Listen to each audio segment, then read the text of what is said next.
My wife told me her parents were seriously ill and needed someone to stay with them.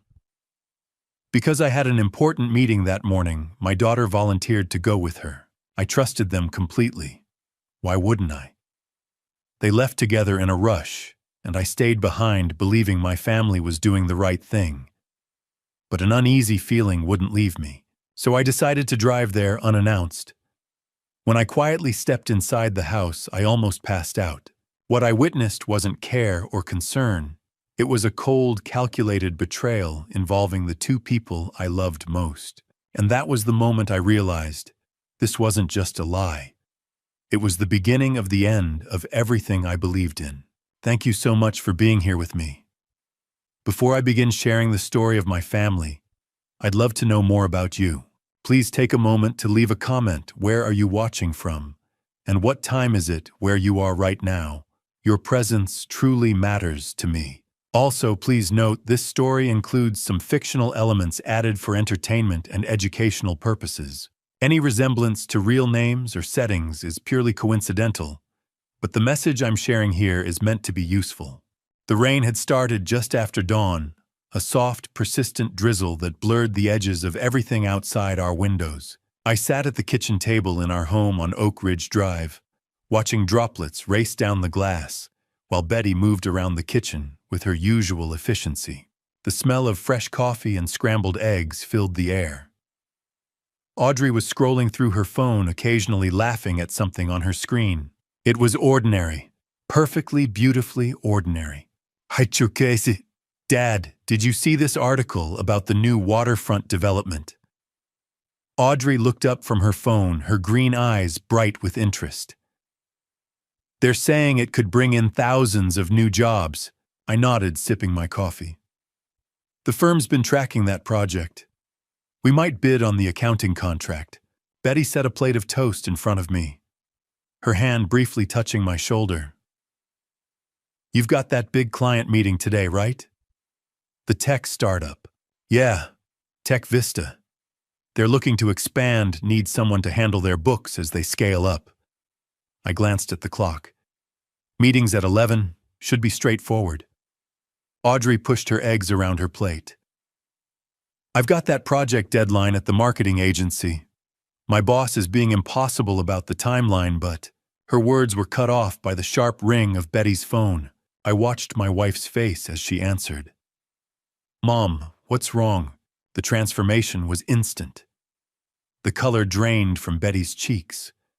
Her hand gripped the edge of the counter, knuckles going white. When did this start? Betty's voice rose with panic. How high is his fever? I was on my feet before I realized I'd moved. Audrey had set down her phone, her face mirroring her mother's concern. Okay. I'm coming. Right now. Betty's hand trembled as she lowered the phone. When she looked at me, tears were pooling in her eyes. Joseph, it's Dad. He's running a fever of 103. And Mom, she's having severe chest pains. She can barely breathe. My stomach dropped.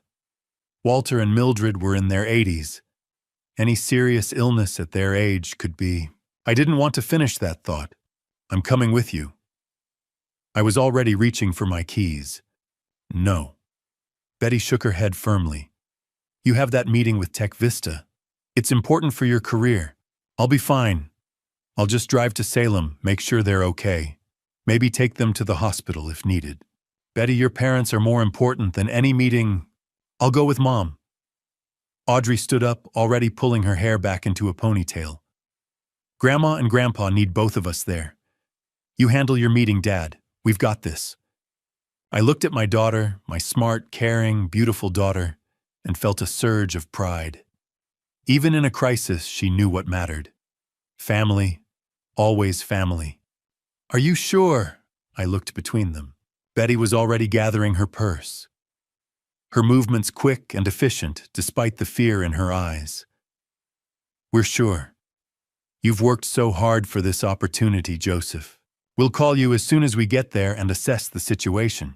Audrey grabbed her jacket from the back of her chair. Don't worry, Dad. We'll take care of them. I pulled them both into a hug.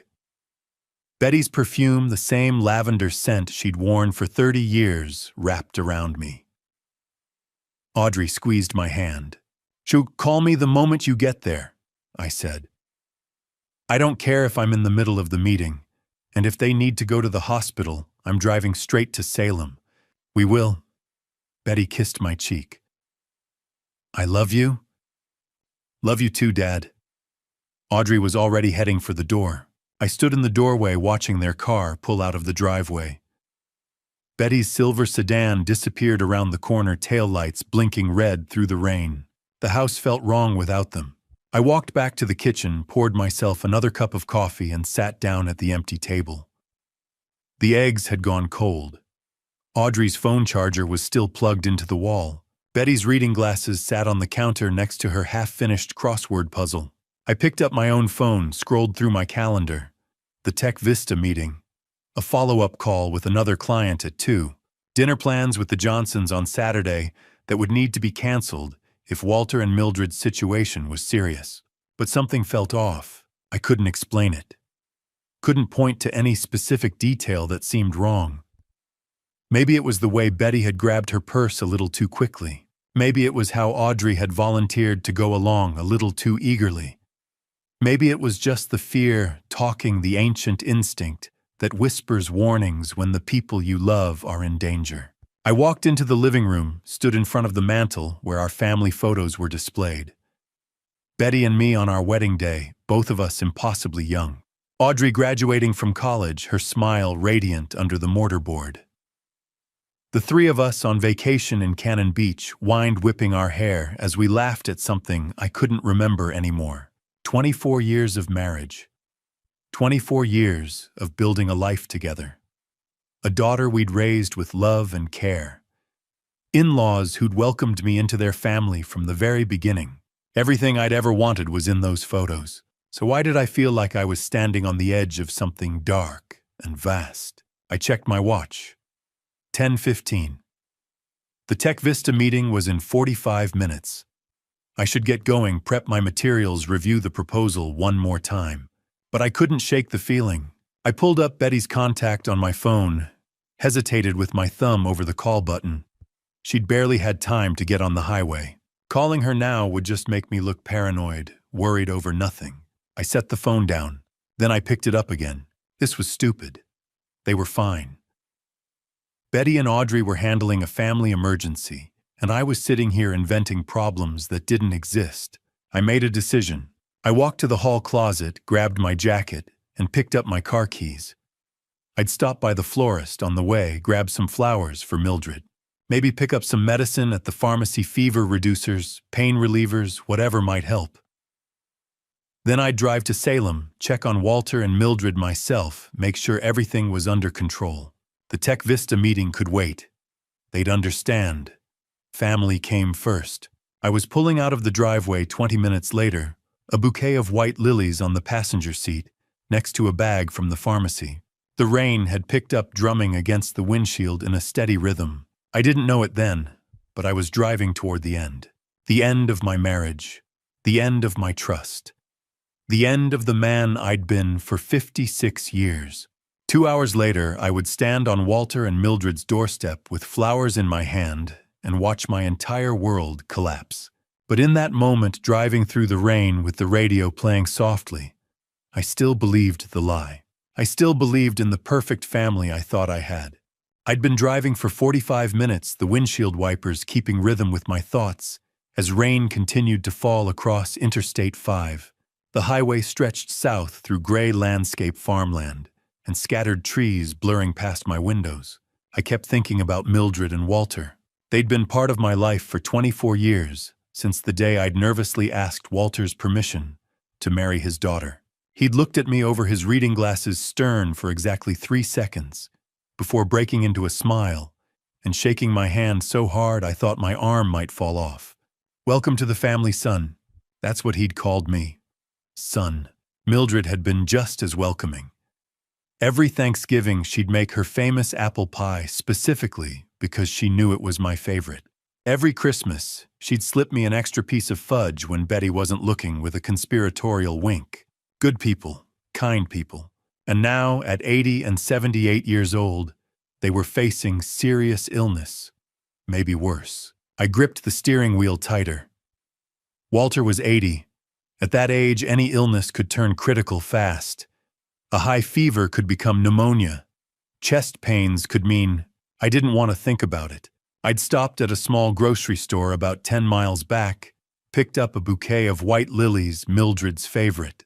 Then I'd swung by a pharmacy, grabbed fever reducers, pain medication, anything that might help until they could get proper medical attention. The pharmacist had given me a sympathetic look when I'd explained the situation.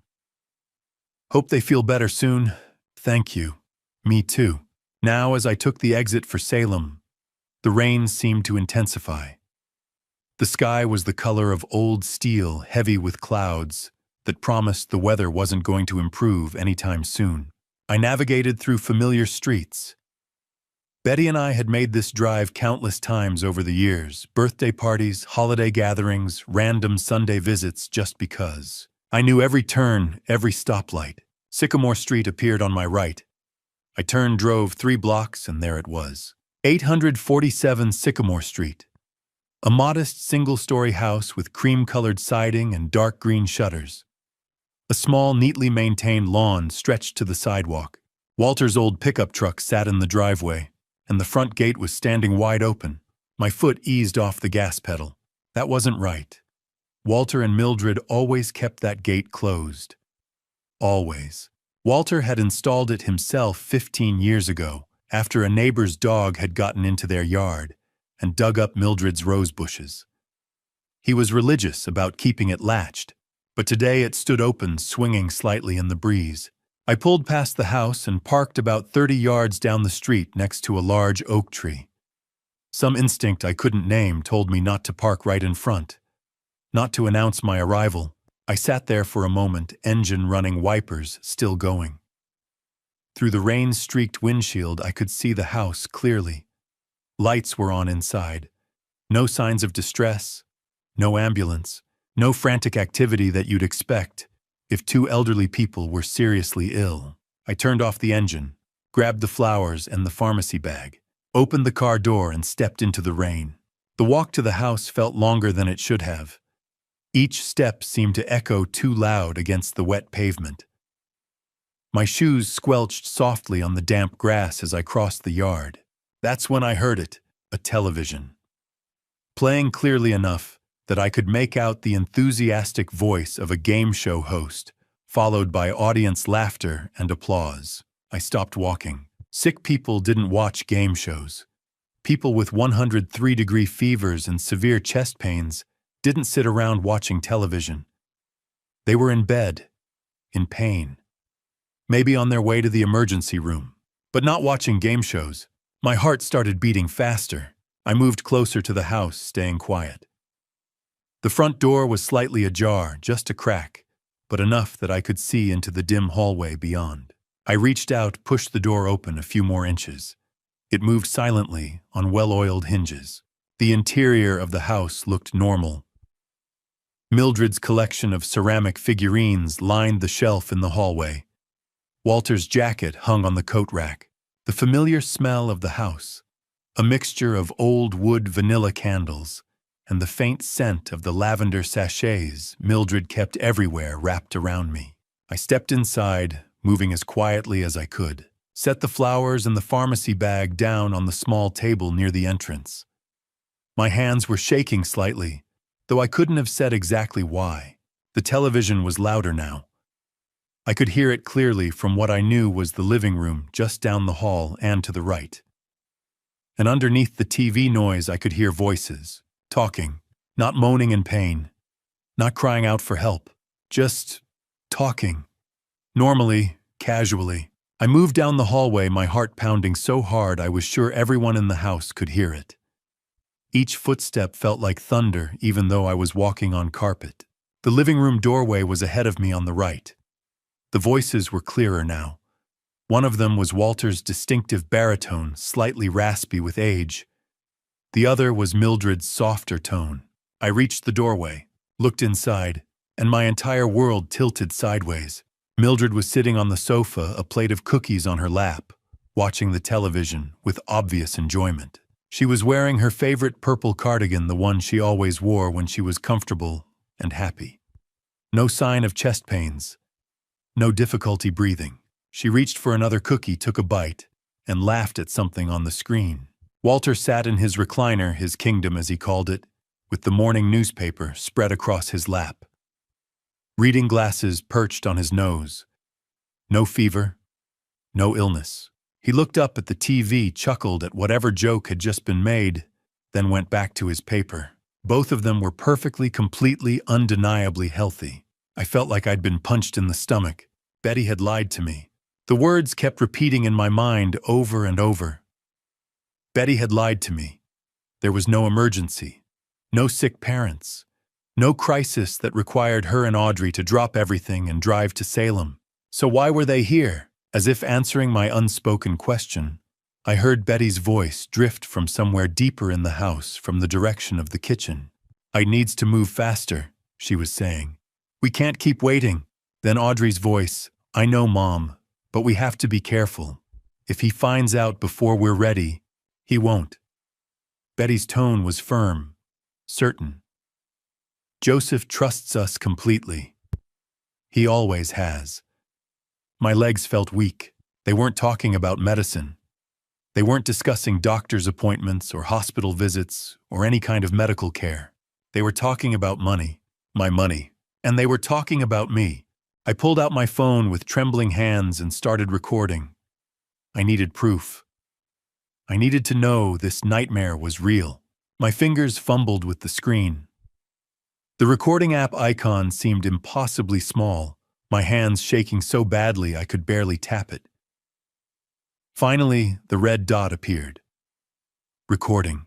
I held the phone up, moving as quietly as I could toward the kitchen doorway.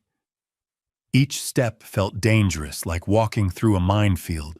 One creak of the floorboards, one shadow falling wrong, and they'd know I was here. I pressed myself against the wall just outside the kitchen entrance. Close enough to hear every word, hidden enough that they couldn't see me. My heart hammered so loud I was certain they'd hear it. Betty's voice came through clearly. "Did you transfer the $3,000 this week?" "Done this morning, Mom." Audrey sounded casual, like she was discussing grocery shopping. "Dad never checks the statements anyway." $3,000? This week? Meaning this wasn't the first time. "What's the total now?" Betty asked. A pause. Then Audrey. $234,000. Just a few more months and we'll have enough. The number hit me like a physical blow. $234,000. Nearly $250,000. Gone. Stolen. By my wife and daughter. My vision blurred. I pressed harder against the wall, needing something solid to keep me upright. "Are you sure he won't notice?" Betty's voice carried a hint of worry. Audrey laughed. Actually laughed. "Dad's a financial advisor, but he's so busy with his clients that he never looks at his own accounts. It's actually kind of funny when you think about it." Funny, she thought destroying me was funny. "Sometimes I still feel guilty," Betty began. "Don't." Audrey cut her off, voice turning cold. "He's ignored our emotional needs for years. You deserve this. We both deserve this." Each word was a knife. Each sentence carved something away from me that I'd never get back. I'd ignored their emotional needs. I thought about every birthday party I'd thrown for Audrey, every dance recital I'd attended, every parent-teacher conference, every late night, helping her with homework, teaching her to drive, being there when she got her heart broken the first time. I thought about Betty. 24 years of marriage. 24 years of working hard to provide for our family. Of building a life together. Of thinking we were happy. Had I missed something? Had I been blind to their unhappiness? Or was this just the story they'd told themselves to justify what they were doing? "The transfers have been smooth," Audrey continued. "I've been spreading them across 3 different accounts. Even if he did check, which he won't, it would just look like normal spending patterns. You've been so smart about this, honey. I learned from the best mom. They sounded proud, like they were discussing a successful business venture, not the systematic destruction of my life. My chest felt tight. I couldn't breathe properly. The hallway seemed to tilt, walls closing in. This can't be real. This is my family. I wanted to burst into that kitchen. Wanted to slam my phone down on the table and demand answers. Wanted to see their faces when they realized I knew everything. But something held me back. I needed more than this.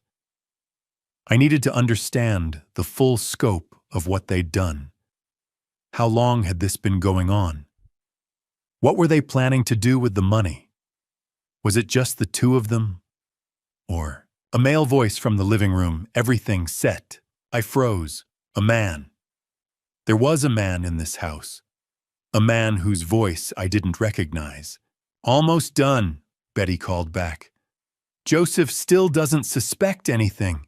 The man laughed. Deep, confident, casual. Perfect. My blood turned to ice. Who was he? Why was he here? And why did Betty sound so comfortable talking to him? We should probably head out soon, the man continued. Don't want to risk him actually showing up. He won't, Audrey said. He's at that meeting with Tech Vista. He'll be there for hours.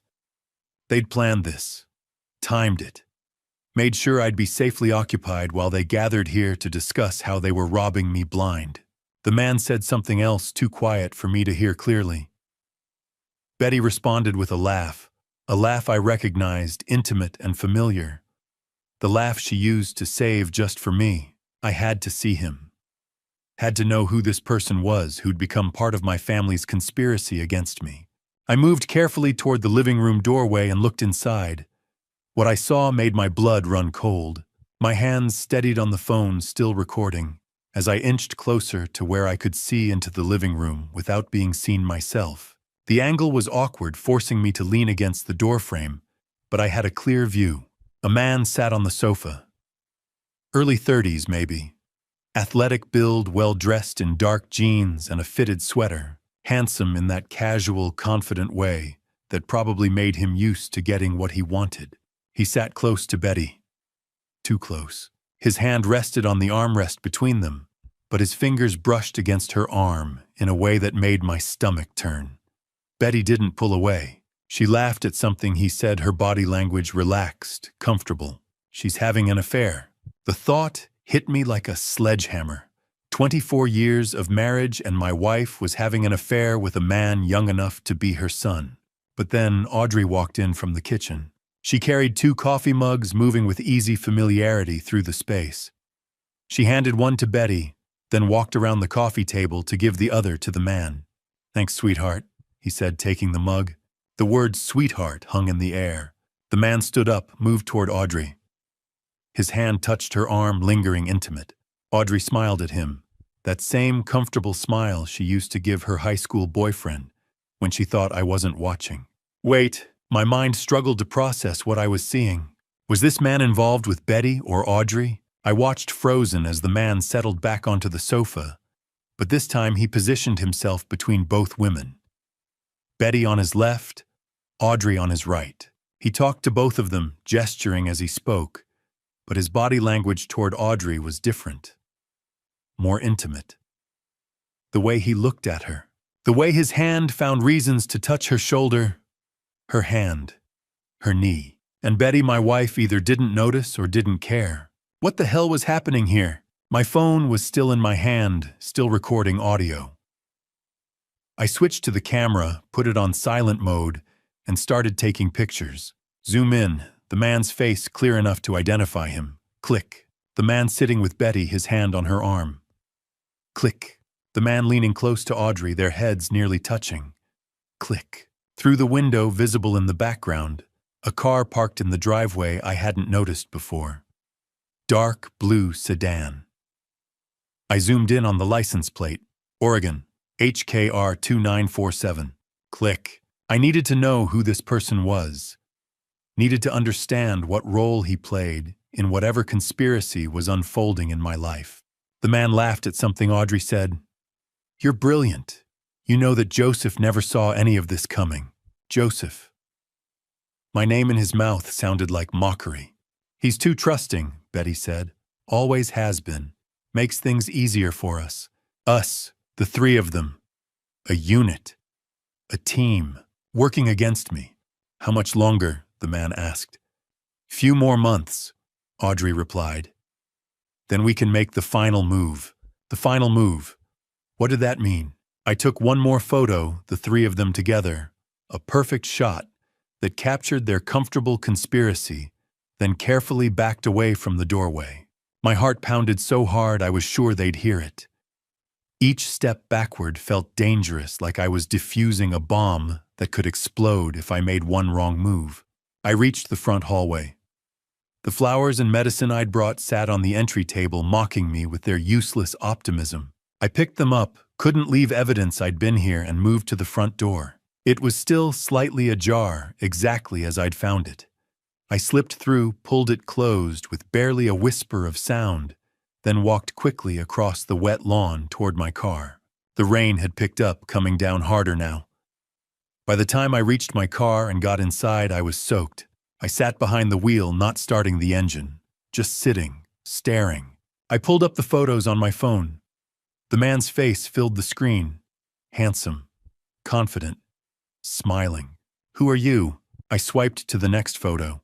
Him with Betty, then him with Audrey, then the license plate. HKR 947. I could track that. Find out who owned the car. Get a name. But what then? Rain drummed on the roof of the car, a steady percussion that matched the chaos in my head. I watched the house through the rain-streaked windshield, the lights glowing warm in the windows. My wife and daughter inside with a stranger planning something that would destroy me. $234,000. Already gone, and they weren't done yet. Had a few more months. Then we can make the final move. What was the final move? What else did they have planned? I looked at the photos again. The man's face, his comfortable intimacy with both my wife and daughter. The way they'd formed a triangle of conspiracy. And suddenly, I understood something that made my blood run even colder. This wasn't just about money. This was bigger, darker, more calculated than simple theft. They were planning something that would go beyond stealing my money. Something that required months more of preparation. Something they seemed confident I would never recover from. I sat in that car for 20 minutes, rain pounding on the metal above me, staring at the face of a stranger on my phone screen. My wife, my daughter, a man I'd never seen before, and a conspiracy larger and darker than anything I could have imagined. I drove home in a state of numbness. When I opened my laptop to check the bank accounts, my worst fears were confirmed. The highway stretched endlessly before me. Rain had stopped leaving wet pavement that reflected gray sky. I didn't remember the drive. My hands gripped the wheel, my foot worked the pedals, but my mind was somewhere else entirely. Betty's laugh, Audrey's cold voice, that stranger's confident smile. $234,000. By 3 o'clock, I was pulling into my driveway. The house looked peaceful, ordinary. Nothing had changed on the outside. Everything had changed on the inside. I unlocked the door and stepped into silence. No one home. Just empty rooms holding secrets I'd been too blind to see. I went straight to my office, closed the door, and sat at my desk. My laptop sat waiting. I stared at it for a long moment before opening it. Please let this be wrong, please. But I already knew it wasn't. I logged into our U.S. bank account, the joint checking Betty and I had shared for 24 years. Set the date range to 18 months and clicked search. The screen loaded. There it was. Every single week like clockwork. Electronic transfer. $3,000. Tuesday 1 week, Thursday the next, but always there. Week after week after week. Destination investment account. Cayman Islands. I'd never authorized any account in the Cayman Islands. I did the math even though I knew the answer. 3,000 times 4 weeks times 18 months.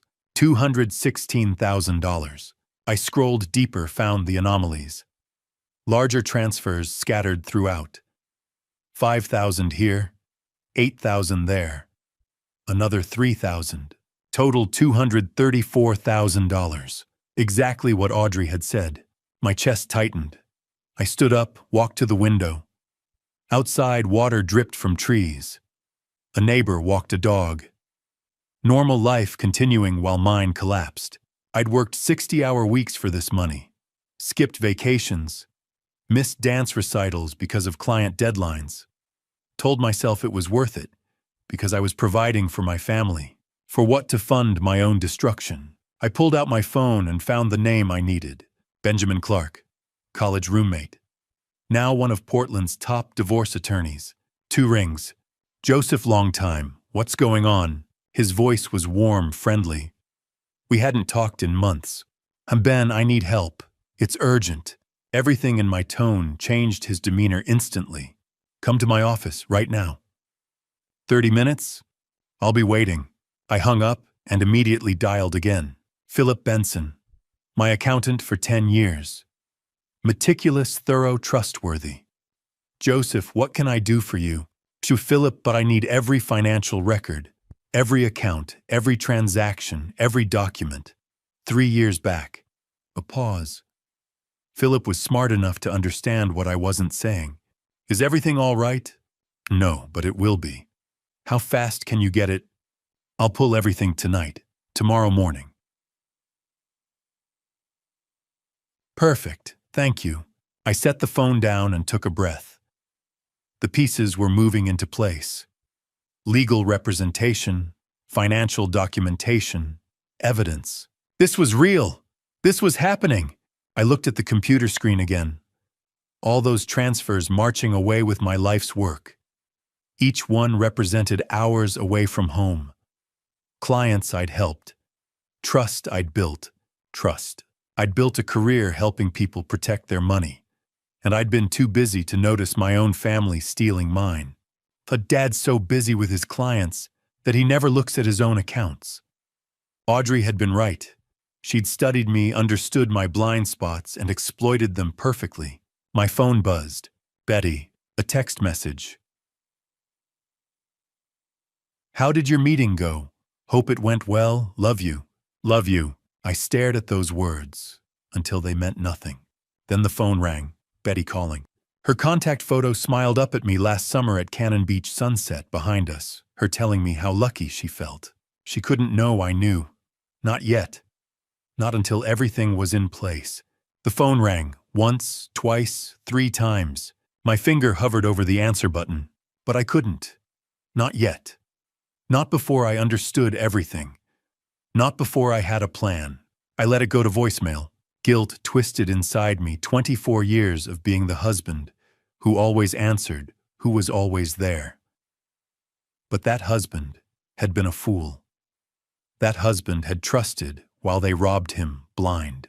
I couldn't be that husband anymore. Another buzz. Voicemail notification. I didn't listen. Instead, I grabbed my keys, my laptop, and the printed bank statements. 30 minutes to Benjamin's office. I needed to move. As I locked the front door, my phone buzzed again. Betty. Everything okay? You didn't answer. I typed back with steady hands. Sorry, in the car. Meeting ran late, heading to another client. Talk tonight. Love you. The lie came easier than expected. I got in my car and drove toward downtown Portland, toward Benjamin's office, toward whatever came next. Behind me, the house stood empty, holding secrets I'd been too blind to see. But I wasn't blind anymore. Benjamin listened to the recording in absolute silence. When it ended, he looked at me with a mix of pity and cold fury.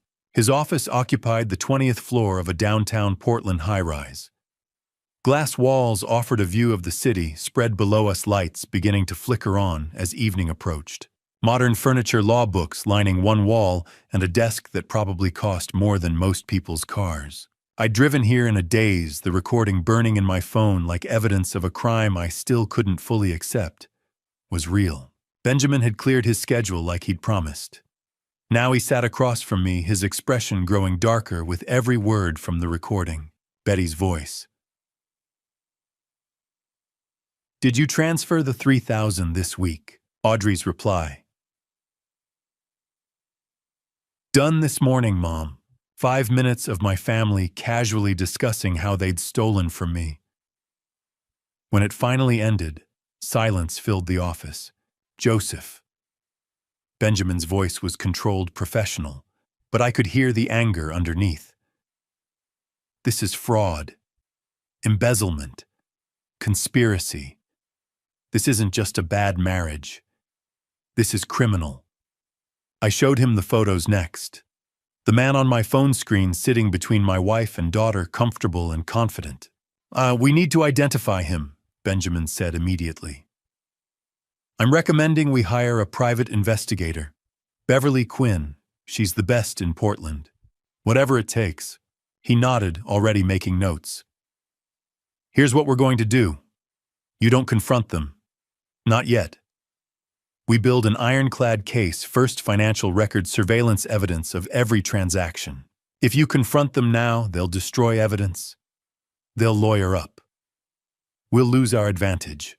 So I just act like everything's normal. Exactly. His eyes met mine. I know it's hard, but we strike when we're ready, not before. The drive home felt longer than it should have. I kept checking the clock. Philip would arrive at 8:30 with the financial records. By the time I pulled into my driveway, darkness had fully settled. I sat in the car for a moment, gathering myself, then went inside. Philip arrived exactly on time. In my home office, he spread documents across my desk, a thick stack of papers that represented 3 years of my financial life. Joseph, you need to see this. His voice was grave. He showed me the first document, a mortgage on our house, $120,000, dated 1 year ago. I never took out a mortgage, I said. Someone did. Look at the signature. I looked. It was supposed to be mine, but the handwriting was slightly off. Close, but not quite right. That's not my signature. I thought as much. Philip pulled out another document. And this. Your life insurance policy. 6 months ago, the beneficiary was changed. I stared at the paper. Where Betty's name should have been, I saw Audrey's name instead. I never authorized this change. Someone did. Someone with access to your personal information, your signature, your accounts. My hands went cold. They're planning something worse than theft. It appears that way. Philip's expression was grim. I'll have a complete analysis by the weekend. But Joseph, you need to be very careful. The sound of the front door opening made us both freeze. Dad, we're home. Audrey's voice, bright and cheerful, echoed through the house. I looked at Philip. He quickly gathered the documents, tucked them into his briefcase. Act normal, he whispered. I'll let myself out the back. I took a breath, forced my face into something resembling a smile, and walked out of my office. Audrey stood in the hallway, her face lit with what looked like genuine happiness. She rushed forward and hugged me. When Grandma and Grandpa are doing so much better. I hugged her back, feeling my heart crack. That's wonderful, sweetheart. Betty appeared behind her, tired but smiling. She kissed my cheek. Thank you for being so understanding about us leaving suddenly. Of course, I'm just glad they're okay. The lies came so easily now.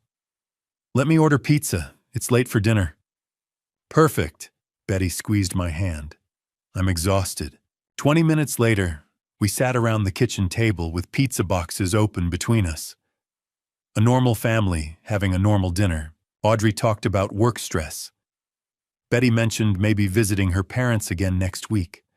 I nodded, smiled, asked questions, played the role of concerned father and devoted husband. Inside, I was dying. Every word Audrey spoke, I heard her voice from the recording. Dad never checks his accounts. It's actually kind of funny. Every time Betty touched my hand, I felt that stranger's hand on her arm in her parents' living room. But I smiled. I laughed at Audrey's jokes. I kissed Betty's forehead when she yawned and said she was heading to bed early. I'll be up soon, I told her. Just want to finish some work emails. She went upstairs. Audrey followed shortly after calling goodnight from her room. I sat alone in the kitchen, surrounded by empty pizza boxes and the wreckage of my life. Later, I lay in bed beside my wife, listening to her peaceful breathing. She fell asleep easily, without guilt. I stared at the ceiling, mind spinning with evidence and plans. The beneficiary change, the forged signatures, the hidden accounts, the mysterious man. $234,000 already gone. Tomorrow I'd call Beverly Quinn. Tomorrow the real investigation would begin. Over the next week I became an actor in my own life. Every smile was rehearsed. Every "I love you" tasted like ash. Friday morning, day 1. I sat across from Beverly Quinn in her office on the east side of Portland. Modest space filing cabinets lining the walls, computer screens showing surveillance footage from other cases. Professional, efficient, exactly what I needed. Beverly was in her 50s, sharp-eyed with the kind of presence that made you feel like she saw everything you were trying to hide. "Tell me everything," she said. I showed her the photos, the recording, the license plate number HKR 2947. She studied each piece of evidence, carefully taking notes. "I'll find out who he is, where he goes, who he's really with. I need everything, no matter how much it hurts.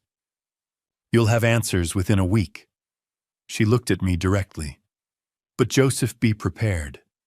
The truth is rarely kind." I already knew that. The drive home felt surreal.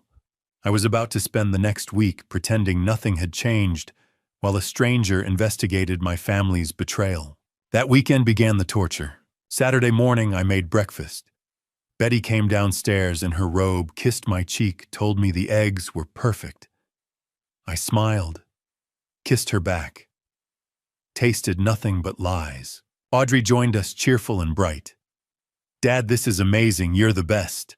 To do anything for my girls." The words came automatically hollow. At work, I couldn't concentrate. Clients asked questions I had to ask them to repeat. Numbers blurred on spreadsheets. My assistant knocked on my door Tuesday afternoon. "Mr. Barrett, are you feeling all right? You seem distracted." "Just a lot on my mind. I'm fine." But I wasn't fine. Every evening I came home to family dinners.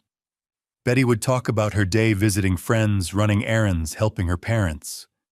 All of it probably lies. Audrey would share excitement about work projects and marketing campaigns. "The new campaign is launching next week, Dad. I think it's going to be huge." "That's wonderful, sweetheart. You've worked so hard."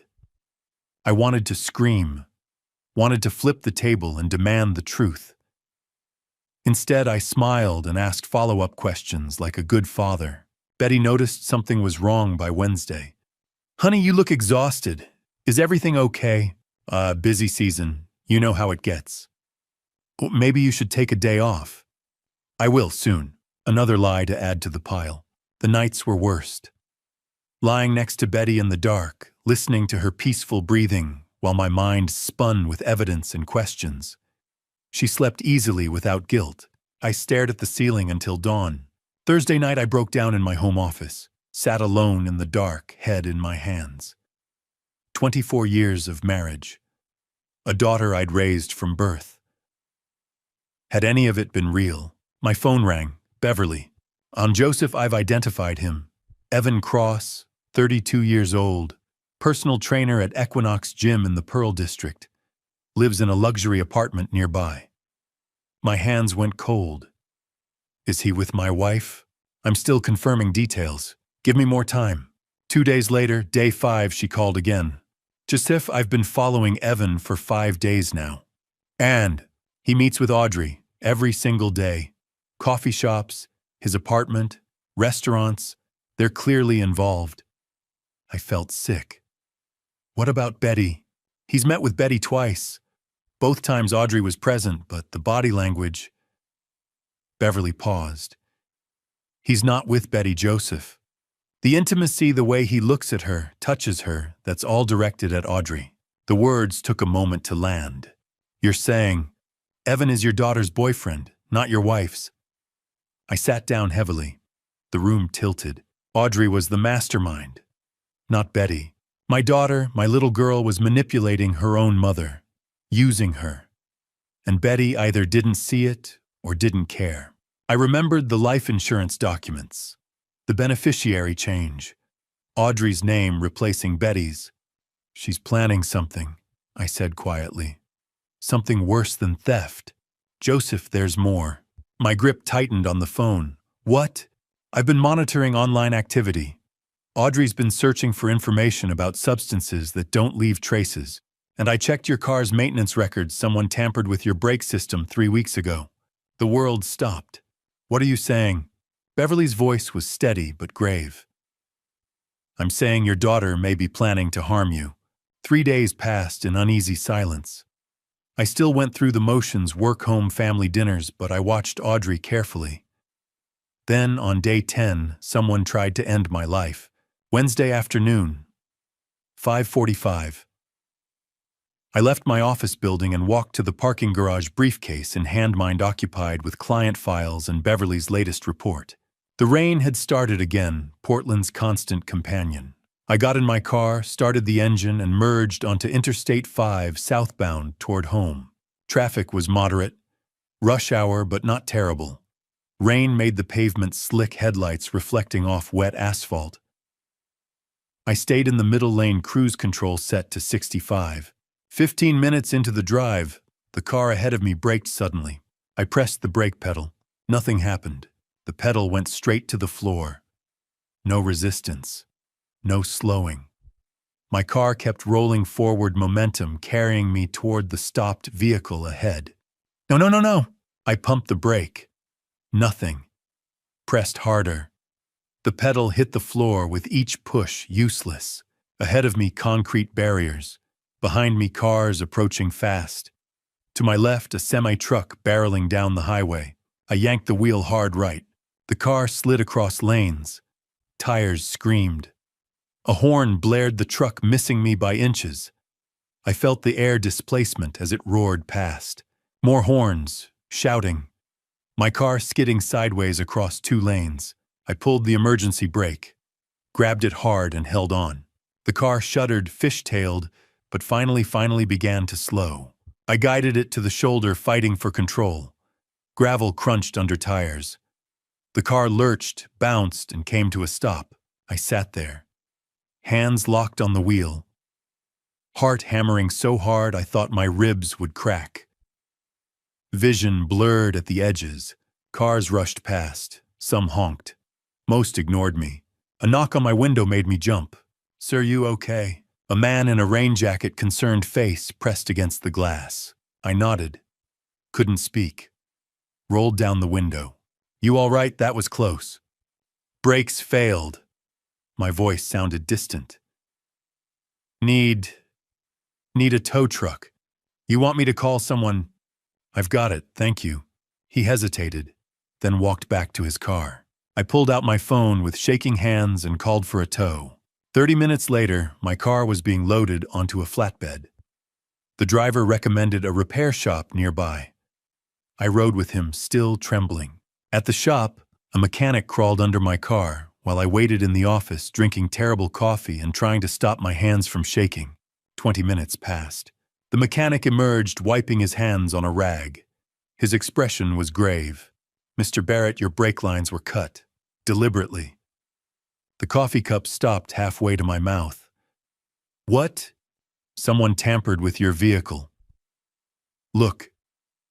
He pulled up photos on his phone. "These are clean cuts, not wear and tear. Someone wanted your brakes to fail." I stared at the images. Clean slices through the brake lines. Precise. Intentional. "This is sabotage, sir. You need to report this to police." I called from the shop. An officer arrived within the hour, took my statement, photographed the brake lines, and filed a report. "Do you have any idea who might have done this?"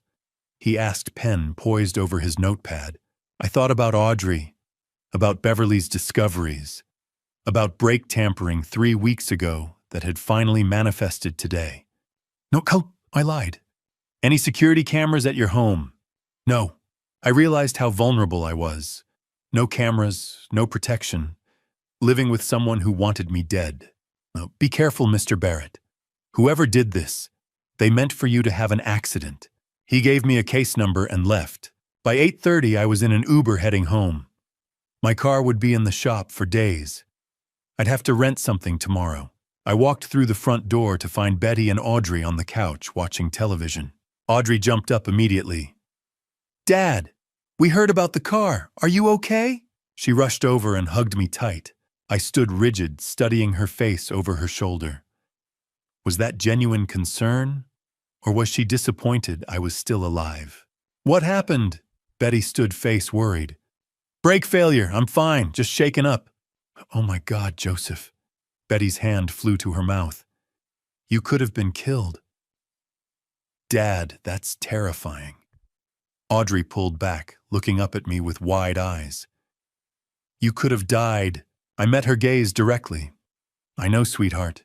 Behind those concerned eyes, what was she really thinking? Had she hoped I wouldn't come home tonight? Had she been waiting for a phone call from the police telling her I was dead? "I'm just glad you're safe." Betty hugged me. "That's all that matters." I returned the hug mechanically. Safe. I wasn't safe. Not in this house. Not with these people. We ate a late dinner. They fussed over me, asked questions, expressed relief and concern in all the right places. I watched Audrey carefully. Every expression, every word. Searching for cracks in the performance. But she was good, very good. That night, I lay in bed staring at the ceiling. Betty slept peacefully beside me. The house settled around us, creaking boards, groaning pipes, the hum of the refrigerator downstairs. Every sound made me flinch. Somewhere in this house, the person who'd tried to kill me was sleeping soundly. At 2 a.m, I couldn't take it anymore. I grabbed my phone and went to the bathroom, closed the door, and called Beverly. She answered on the second ring. "Joseph, we need to move faster," I whispered. Before she tries again. 3 days after the brake incident, Beverly called with information that made everything clearer and infinitely darker. Saturday morning. Day 13 since I'd discovered the truth. I sat across from Beverly in a quiet coffee shop on the east side, away from anyone who might recognize me. She slid a thick folder across the table. "Evan Cross, here's what I found." I opened it. The first page showed his driver's license photo. That confident smile. Those eyes that had looked at my daughter with calculated interest. 32 years old. Personal trainer at Equinox in the Pearl District. Annual salary approximately $45,000. Rents an apartment for $2,800 a month. I did the math quickly. That's most of his income just on rent. Exactly. Beverly pulled out more photos. But look at what he drives. A Mercedes. Dark blue, the same one I'd photographed outside Walter and Mildred's house. I looked up the model later, $65,000. And his clothes. More photos, designer labels, expensive watches. This isn't a $45,000 lifestyle, Joseph. Where's the money coming from? Which from Audrey, from your accounts. She showed me surveillance photos next. Evan and Audrey outside a restaurant, his arm around her waist. Evan and Audrey entering his apartment building, her hand in his. A kiss on a street corner that made my stomach turn. Then photos of Evan with Betty. Coffee shops, casual conversations. But the body language was completely different. Professional, distant, no touching. And Audrey thinks Evan loves her. Betty thinks the same thing. But Evan only loves money. The words settled over me like ice. Monday afternoon, my phone rang. "Philip." "Joseph, sit down." I was already sitting at my desk, but his tone made me brace myself. "I've completed the full analysis. What I found..." He paused. "It's worse than we thought." "Tell me." 8 months ago, there was a $50,000 transfer from your investment account. The memo line says, "Investment, Evan's gym startup. What gym? Exactly. There is no gym. No business registration. No LLC formation. Nothing. The money went directly into Evan's personal account. $50,000. Gone. For a business that never existed. Hadi, the mortgage on your house, the $120,000 one, I traced where the money went. Offshore accounts in the Cayman Islands. The signature is yours, but it's not, it's forged. I suspected as much. And Joseph, there's one more thing. Your life insurance policy. I already knew where this was going, but I let him continue. $1 million. 6 months ago, the beneficiary was changed from Betty to Audrey. The authorization signature is supposed to be yours. I never signed that. I know. But if you were to pass away, Audrey would receive $1 million. My blood ran cold. The brake lines. The failed attempt. She needed me gone. Philip, thank you. Send me everything in writing. Already done. Joseph, be careful. Wednesday evening, day 17. I came home early, told Betty I had a headache, and went upstairs to lie down. But I didn't go to the bedroom. I went to my office and closed the door quietly. Audrey was in her room. I could hear her voice through the wall. She was on the phone. I moved into the hallway, standing just outside her door. Mom thinks you're her boyfriend, Evan. Audrey's voice carried clearly, a male voice on speakerphone. Evan. Let her think that. We need her cooperation. But what about Dad? When is it going to happen? My heart stopped. Be patient, babe. The first attempt didn't work. But there are other ways. I can't wait much longer. I need that insurance money. Soon. Very soon, I promise. I stood frozen in the hallway. Every word was a knife. They were planning to kill me. My daughter and her boyfriend were actively planning my death so they could collect $1 million. And Betty, my wife, was just a pawn. She thought Evan cared about her.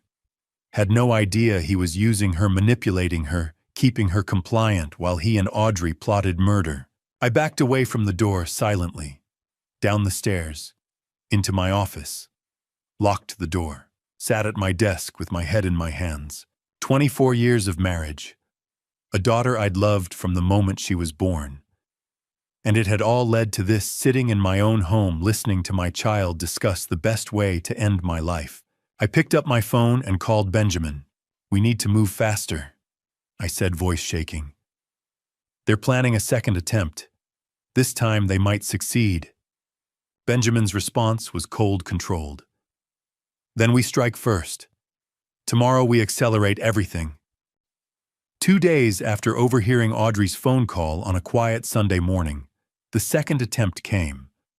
It was more direct, and it almost succeeded. Sunday, 9 in the morning. I sat in the living room with the newspaper spread across my lap, trying to maintain the appearance of normalcy even though every nerve in my body was on alert. Footsteps on the stairs. Audrey came down, already dressed, her face bright with a smile. Good morning, Dad. Want some coffee? I'm making your favorite. I looked up from the paper. My favorite. Caramel latte with an extra shot of espresso. She only made that on special occasions. That would be great, sweetheart. She disappeared into the kitchen. I heard the espresso machine hissing the clink of mugs. 10 minutes later, she returned carrying a large ceramic cup. Extra shot, just how you like it. She set it on the coffee table in front of me with a smile that looked completely genuine. Thank you, Audrey. She settled onto the couch beside me, picking up her phone but not really looking at it, watching me instead in her peripheral vision. I wrapped my hands around the warm cup. Steam rose from the surface. It smelled perfect, rich coffee, sweet caramel, exactly the way I'd always liked it. Is this it? Is this the moment? But I couldn't show fear. Couldn't let her know I suspected anything. I took a sip. It tasted normal. Sweet, strong, exactly right. I took another sip, then another. Over the next 20 minutes, I drank half the cup while reading the sports section and occasionally commenting on articles to Audrey. She responded appropriately, laughed at the right moments, asked questions. The perfect daughter, spending a quiet Sunday morning with her father. 9:45. The room tilted. I gripped the armrest of the chair. The newspaper slid from my lap. Dad, Audrey's voice sounded distant. You okay? My heart was racing, pounding so hard I could hear it in my ears. The room spun like I was on a carnival ride. I don't feel right. I tried to stand. My legs buckled. I went down hard, hitting the floor with my shoulder. The impact barely registered through the chaos in my head. Couldn't breathe. My chest was tight, constricting. Vision blurring at the edges. Dead Mom. Betty's footsteps thundered down the stairs.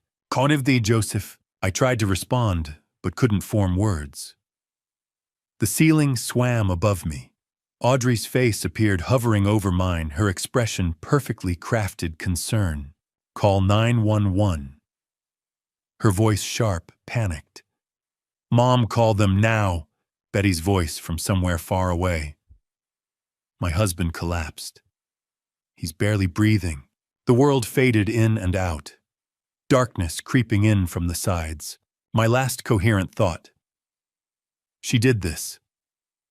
She put something in the coffee, then nothing. Fluorescent lights, beeping machines, the antiseptic smell of hospital. I opened my eyes slowly. White ceiling tiles, an IV in my arm. A doctor stood beside the bed, checking a chart. He noticed I was awake. Mr. Barrett, you're at Providence Portland Medical Center. You had a severe reaction. Your wife brought you in. What happened? We found extremely high levels of sedatives in your system, enough to cause respiratory failure. How much did you take this morning? My mind raced through the fog. I needed to be careful. Couldn't reveal the truth yet. Not until everything was ready.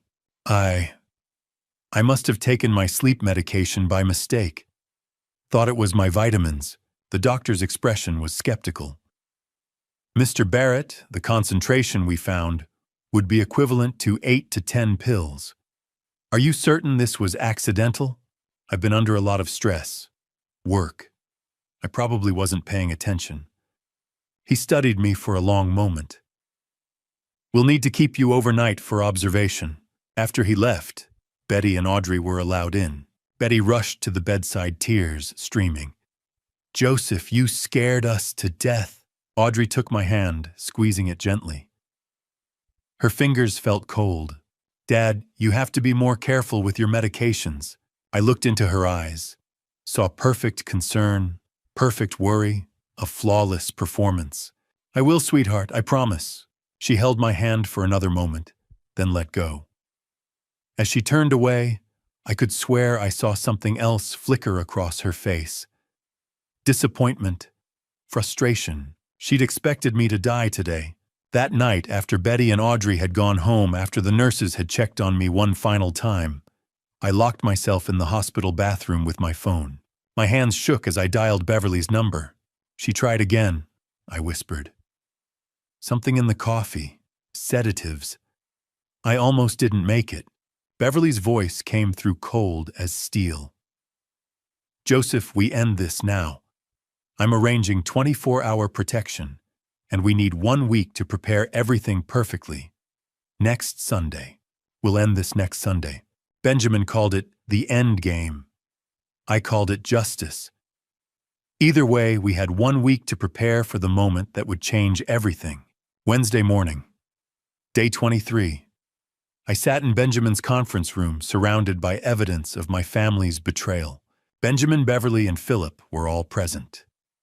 The table between us was covered with documents, photos, and printed transcripts. Let's review what we have. Benjamin organized the materials into neat stacks. First, the audio recordings. 5 minutes of Betty and Audrey casually discussing how they'd stolen from me. Their voices clear and damning. Next, Beverly's surveillance photos. Evan with Audrey kissing, holding hands, entering his apartment. Evan with Betty coffee conversation, careful distance. Then Philip's financial analysis. He'd compiled everything into a single report. $234,000 stolen through wire transfers over 18 months. $120,000 taken through a forged mortgage on your house. $50,000 sent to a fake gym investment that never existed. He looked up at me. Total $404,000. The number sat heavy in the air. The life insurance policy change. Philip continued. $1 million. Beneficiary switched from Betty to Audrey 6 months ago. Your signature forged. Beverly added her findings. Brake sabotage. We have the mechanics report showing deliberate tampering, and the hospital records from the sedative overdose. Benjamin tapped the table. This is enough for criminal prosecution. Fraud, embezzlement, conspiracy to cause harm. The evidence is overwhelming. What about Evan? I asked. Beverly's expression shifted slightly. I'm still digging. There's something bigger here. Give me 2 more days. We don't have 2 days. Sunday is... I know. She met my eyes. And you'll have everything you need by then. I promise. Security was the next discussion. I've arranged 24-hour protection, Beverly said. Derek, former military. He'll pose as a new neighbor. Armed, trained, and watching your house constantly. I nodded. The attempts on my life had escalated. I couldn't take chances anymore. My daily routine had changed dramatically. I no longer ate anything Betty or Audrey prepared. Every meal came from restaurants, sealed containers I opened myself. I locked my bedroom door at night, checked my car thoroughly every morning before starting it. Betty had noticed Tuesday evening. Honey, you're acting strange. Is everything okay? I'd forced a smile. Just work stress. Big account about to close. She'd seemed to accept that, but I'd seen the concern in her eyes. Or maybe suspicion. I couldn't tell anymore. Friday evening, day 26. We sat around the dinner table, Betty, Audrey, and me eating takeout Chinese food. I set down my chopsticks and spoke casually. Let's do a family dinner Sunday night, here at home. Betty looked up, surprised but pleased. That sounds wonderful. What's the occasion? An important announcement about our future. Audrey's eyes narrowed slightly. I hope it's good news. You'll see. I took a sip of water. Oh, and Audrey, why don't you invite Evan? I'd like to meet him officially. The change in her expression was instantaneous. Fear flashed across her face, quickly masked. Evan, why? Your mother's mentioned how helpful he's been. With her parents' health issues, I'd like to thank him properly. Betty looked confused, but didn't object. She still believed Evan was somehow connected to her helping her family. Audrey's voice was careful. I'll ask him. Great. Sunday at 7. Formal dinner. I returned to my food as if the conversation was trivial, but I'd seen it. That moment of panic. She knew something was wrong. The trap was being set and she could feel it. Saturday, day 27. Final preparations. Benjamin called with updates. Police are on standby. Plainclothes unmarked car parked 2 blocks away. They'll move on your signal. Beverly arrived at my house mid-morning to install hidden cameras. Small devices positioned around the dining room, living room, and entryway, all feeding to a secure server. Everything will be recorded, she said. Audio and video. Court admissible quality. I spent the afternoon in my office writing and rewriting what I'd say, practicing keeping my voice steady, my hands calm. At 6 o'clock, I called Beverly. The update on Evan, do you have it yet? I'm tracking something significant. You'll have it tomorrow morning. Joseph, it's bigger than we thought. This information, it's going to change everything. How so? Let's just say that even Audrey is going to realize she's been deceived. Sunday morning arrived with clear, cold skies. I stood in the kitchen at dawn, watching the sun rise over Portland's skyline. The city woke slowly, lights flickering on in apartments, early traffic beginning to move. By sunset, everything would be different. My family would be shattered. The truth would be exposed. And somewhere across this city, Beverly was preparing the final piece of evidence, a secret about Evan Cross, that would prove even my daughter had been a pawn in a larger game. I poured myself coffee my own made with my own hands in my own kitchen and waited for the day to begin. Sunday evening, 6 o'clock sharp. The dinner to end everything was about to begin. 4 in the afternoon, I'd started setting the dining room table. Fine china we only used for special occasions. White tablecloth, candles in silver holders. Everything arranged with precision. Betty was in the kitchen, the smell of roasting chicken filling the house. "Joseph, this looks beautiful," she called out. "What's this important announcement you mentioned?" "You'll hear soon enough. 5 o'clock. Audrey came downstairs, dressed carefully, black dress, pearl earrings, makeup done perfectly. But her hands kept reaching for her phone, checking it, setting it down, checking it again. "Is Evan coming?" I asked casually. "He'll be here at 6. Good. At 5:45 my phone buzzed. Text from Benjamin. Cameras live. Police ready. Good luck." I took a deep breath. 5:55, the doorbell rang. Audrey practically ran to answer it. I stayed in the living room listening. "Hey, babe." Evan's voice. A kiss. "You look amazing." They entered together. Evan wore a button-down shirt and dress pants, his appearance polished and confident. Exactly the kind of man who could charm his way into people's trust. I stood extending my hand. "You must be Evan. I'm Joseph." His handshake was firm, his smile easy. "Great to finally meet you, sir. I've heard so much about you." I studied him. Younger than I'd expected, early 30s, like Beverly had said. Handsome. The kind of charismatic presence that made you want to believe whatever he said. "Evan." Betty emerged from the kitchen, wiping her hands on a towel. "So glad you could make it." She moved to hug him. Evan returned the embrace politely, but I saw his body oriented toward Audrey, even while Betty's arms were around him. A subtle shift. A tell. Betty didn't notice. I noticed everything. "Should we sit?" Betty gestured toward the dining room. "Dinner's almost ready." But I wanted a few more minutes. Wanted to watch them interact in this space where they thought they were safe. "Let's chat first," I said. "Evan, can I get you something to drink?" "Water's fine, thanks." We settled in the living room. Betty returned to the kitchen. Audrey sat on the couch, Evan beside her. Close but not touching, playing their roles. "Beautiful home, Mr. Barrett." "Thank you, result of 20 years of work." "Audrey mentioned you're a financial advisor." That's right." I met his eyes directly. "I help people protect their assets. Make sure no one takes advantage of them." Something flickered across his face. Brief. Quickly masked, Audrey stood abruptly. "Dad, should we move to the dining room? Mom's probably ready." "Of course." The dining room table looked perfect. Candlelight cast warm shadows. The chicken sat golden brown on a serving platter surrounded by roasted potatoes and vegetables. I took my place at the head of the table. Betty sat to my right, Audrey to my left, Evan beside her. Betty brought out the food, serving each of us with practiced efficiency.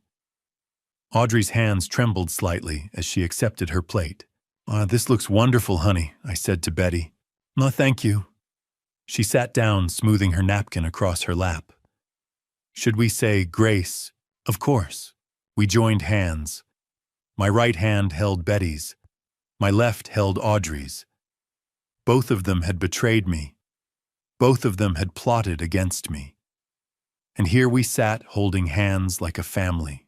"Lord, thank you for this food and for this family. Amen." "Amen," and we echoed. I released their hands and picked up my fork. The silence was thick, heavy. No one seemed to know how to break it. Betty tried. "So, Evan, how did you and Audrey meet?" "At the gym where I work. Actually," I interrupted, setting my fork down carefully. The sound of metal on china rang clear in the quiet room. Everyone looked at me. Betty's expression was confused. Audrey's smile had frozen on her face. Evan's hand stopped halfway to his mouth fork, suspended in air. I looked at each of them. My wife, my daughter, the man who'd helped destroy my life. They were still performing, still pretending. But the performance was over. Before we continue, I said, voice calm and controlled, there's something we need to discuss. Betty set down her wine glass. Joseph, what's going on? Audrey's face had gone pale. Evan lowered his fork, slowly, eyes locked on mine. We need to talk about the $234,000 that's been stolen from me. The words hung in the air like thunder. $234,000. Silence descended over the dining table. Betty's fork clattered onto her plate. What, Joseph, what are you talking about? I kept my voice calm, cold. Weekly wire transfers, $3,000, every week for 18 months, to an offshore account in the Cayman Islands. Dad, I didn't, Audrey started. Don't lie anymore, Audrey, not now. Betty's face had gone white. There must be some mistake. No mistake. I reached beside my chair where I'd hidden a folder earlier. I have every transaction documented. I opened it, spreading bank statements across the table. Each transfer was highlighted in yellow. Dates, amounts, destinations. All of it there in black and white. I pushed the folder toward Betty. She looked down at the pages. Her hand trembled as she touched the paper. I can explain. I don't want explanations. I want the truth. Betty's mouth opened, closed. No words came. I pulled out my phone. Let me play something for everyone. Joseph, don't. Betty's voice broke. I pressed play. Betty's voice came through the phone's speaker, clear and unmistakable. Did you transfer the $3,000 this week? Audrey's reply. Done this morning, Mom. Dad never checks the statements anyway. What's the total now? $234,000. The recording continued. 2 minutes of my wife and daughter casually discussing how they'd stolen from me. Every word precise, every admission damning. Betty's hand flew to her mouth. Tears began streaming down her face. Audrey sat frozen, face drained of color. Evan remained perfectly still, watching everything with calculating eyes. When the recording ended, I set the phone down. Recorded 3 weeks ago, at your parents' house in Salem. Betty looked up at me, eyes wide with shock. You were there. Your parents weren't sick, Betty. Never were. You lied so you could meet with Audrey and plan this. I kept my voice level. I heard everything. I saw everything. Joseph, I'm so sorry. Betty's voice shook. Sorry for what? For stealing from me or for getting caught. She flinched like I'd slapped her. I was lonely. The words burst out of her. You were never home, always working, always with clients. So you stole from me. That's your justification. Audrey said we deserved it, that you wouldn't even notice the money was gone. I turned to Audrey. You said that. My daughter's mouth opened, but no sound came out. Dad, let me explain. I've heard enough lies. I pulled out more documents. House mortgage, $120,000, taken out a year ago. I slid the paper toward Betty. Look at the signature. She looked. Her face went even paler. That's not my signature, I said quietly. It's a forgery. Someone used my name to take out a loan against our house. I added another document to the pile. Fake gym investment. $50,000. Sent to a business that doesn't exist. Betty stared at the papers, like they were written in a foreign language. $404,000. All of it gone. I didn't know about those. Betty sobbed. Joseph, I swear I only knew about the weekly transfers, but you knew enough. My voice was ice. You knew you were stealing from me. You knew you were lying to me every single day. She buried her face in her hands, shoulders shaking. Audrey sat rigid in her chair, not moving, barely breathing.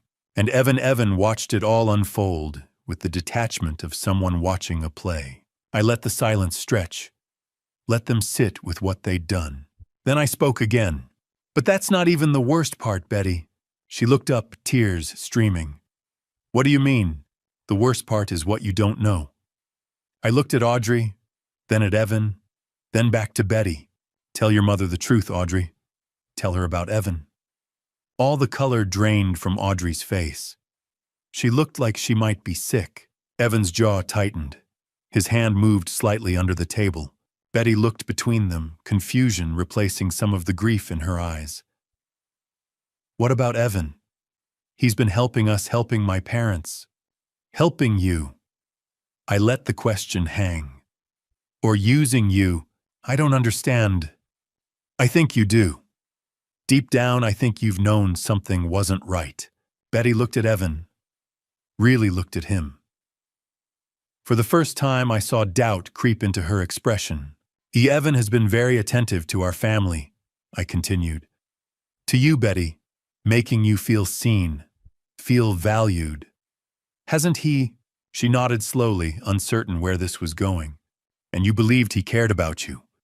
That maybe after all these years of me being absent, someone finally saw you. More tears fell. Joseph, but look at where he's sitting, Betty. Who he chose to sit next to. She looked. Evan sat beside Audrey, not beside her. Look at how he's sitting. Under the table, I could see what Betty couldn't, Evan's hand gripping Audrey's thigh. Audrey leaning slightly toward him, not away from him. Betty's eyes moved between them, confusion deepening. She didn't understand yet, but she was about to. I reached under my chair and pulled out a tablet I'd hidden there before dinner. Opened a video file. Beverly Quinn is an excellent investigator. I pressed play and turned the screen toward Betty. The video showed a street corner in the Pearl District. Evan and Audrey standing close together outside an apartment building. Then Evan pulled her in, kissing her deeply. His hand on her waist, her fingers touching his face, both of them smiling. The timestamp read Tuesday last week, 2:47 p.m. Betty's face transformed. Disbelief, suspicion, then horror. No, that can't be. The video auto-played to the next clip. A coffee shop. Audrey sitting on Evan's lap, his arms wrapped around her waist. Another clip. A restaurant. Hands clasped across the table. Looking at each other the way lovers do. Another. The apartment building at night. 11 p.m. Entering together. Betty stood so abruptly her chair scraped loudly across the floor. Audrey, you and Evan. Tears streamed down Audrey's face. Mom, I'm sorry. You're sorry, Betty's voice cracked. I thought he loved me. He never loved you, Betty. I kept my voice cold. He was using you. Evan spoke for the first time since we'd sat down. This is ridiculous. Sit down, Evan. I'm not finished. He remained standing, posture defensive. I continued looking at Betty. Audrey met Evan 10 months ago. They planned everything. The theft, the offshore accounts, using you as an accomplice without you even knowing the full scope. Betty turned to Audrey, face twisted with hurt. You let me think I was having an affair with him. You told me he cared about me. Mom, you weren't happy with Dad. So you used my loneliness, my unhappiness, to steal from your father. She used everything, I said. Your marital problems, my work schedule, even your parents. My parents knew about this too. No. They're innocent. That day they were legitimately sick. But Audrey used it as cover to meet with Evan and finalize plans. Dad, please. Audrey reached toward me. But theft wasn't enough for you, was it, Audrey? I pulled out more documents, placed them on the table one by one. The life insurance beneficiary change. 6 months ago. Changed from your mother to you. $1 million. I let that sink in. I never signed that authorization. It's forged. Another document. Mechanics report. My brake lines were deliberately cut 3 weeks ago. I nearly crashed on Interstate 5 at 65 miles per hour. Betty's hand flew to her mouth. Oh my God. And 2 Sundays ago I collapsed after drinking coffee you made, Audrey. The hospital found dangerous levels of sedatives in my system. Enough to cause respiratory failure. Betty turned to Audrey, eyes wide with horror. You tried to hurt your father. No, I would never. I have recordings, Audrey. I heard you on the phone with Evan. When will it happen? You asked him. I need that insurance money, you said. Audrey's face crumpled. I was drowning in debt. Austin Mercer scammed me out of $85,000. I lost everything Evan said he'd help me. Evan helped you plan to end my life. That's a lie. Evan's voice was sharp. I ignored him, keeping my focus on the devastation spreading across Betty's face. I thought we were in this together. Betty stared at Audrey like looking at a stranger. Mother and daughter. You were just a pawn, Betty. Audrey and Evan played you from the very beginning. Betty sat down heavily, covering her face with her hands. Her shoulders shook. My daughter. Audrey reached for her. Mom, please. Betty pushed her hand away violently. Don't touch me. The words hung in the air. A mother rejecting her child. Audrey sobbed, but Betty turned her face away. I stood up from my chair and moved toward the dining room doorway. Everyone's eyes followed me. But there's one more thing, I said quietly. One final lie that needs exposing. I looked directly at Evan. Tell them, Evan. Tell them about your real life, the one Audrey doesn't know about. Evan's face went pale. The confident mask he'd worn all evening finally cracked. For the first time that night, he looked truly afraid. I stepped to the dining room doorway and called out, You can come in now. Before I reveal who actually walked through that door, I want to pause for a moment. What do you think is about to happen? Who do you believe it is, and why? Share your thoughts or predictions in the comments below so I know you're still here with me. And just so you know, parts of what comes next include fictionalized elements and may not reflect real events. If this isn't something you'd like to continue watching, you're free to stop the video here. The sound of the front door opening echoed through the house. Footsteps in the hallway, slow, hesitant, uncertain. A young woman appeared in the doorway, holding a small boy in her arms. She wore scrubs visible beneath an open jacket, her face showing the exhaustion of a double shift.